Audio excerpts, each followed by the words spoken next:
Question 17. This is a para-summary question and we have to summarize this paragraph that says something about Roald Dahl's classic tales and how they have been altered. Right? So let's have a look at the four options.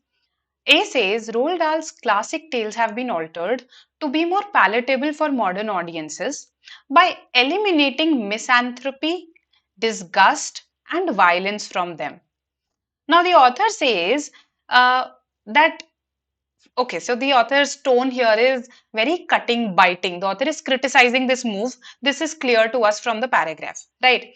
Now, the author says that, the classic tales, they are being changed to become nicer.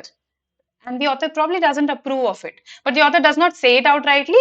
We infer that from the tone. This is a para-summary question, remember, it's not an inference question. Because as we all know, let's read further, because as we all know, niceness is what Roald Dahl is all about. Forget the misanthropy, physical disgust, and delight in transgression and violence and extravagance that give his stories bite and edge. So the author is saying that, forget about all these things that give his stories bite and edge. Niceness is what Roald Dahl is about. This is sarcasm. Understanding this is important. Forget too the dependence of wit and vividness on specific concrete words, their sounds and evocative associations. So the author again tries to highlight that, see, he uses very specific concrete words that add a vividness to his story, that add wit to his story. Their sounds have evocative associations, right? What matters is that no one in the whole world be offended and that no opportunity be missed for moral improvement. So it's all in all a sarcastic paragraph, right? Now we are saying that some words are being changed, right? We can gauge this, that some words are perhaps being changed so that the stories no longer give impressions of misanthropy, physical disgust, and all these things, right? Violence. Now, we are therefore changing the words. We are not eliminating misanthropy, disgust, and violence from them. This becomes slightly distorted if you pay attention to it. It does not tell us what exactly we are doing, and it says we are eliminating misanthropy, disgust, and violence from them. What is happening is that those words are being altered, those words are being changed, right? We do not know whether this will result in completely eliminating these things. Okay, so therefore this is missing an important detail. Okay, let's look at the other options. Let's look at C. Roald Dahl's tales have been sanitized so that they contribute to moral improvement and do not offend anyone, right? But at what cost?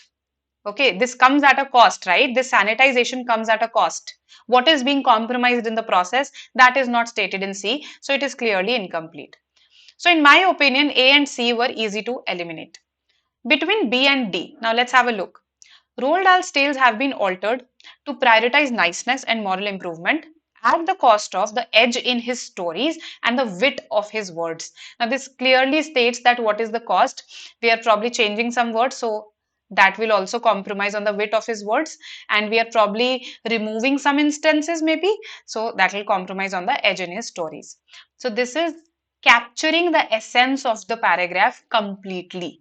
Okay, it covers this sentence, it covers this sentence, it covers this sentence, and it covers this sentence. All the four sentences have been covered by B. Let's look at D. Roald Dahl's tales have been wrongly modified. As I said, the author never explicitly, outrightly says this is wrong. So wrongly therefore becomes a slightly extreme word there, right?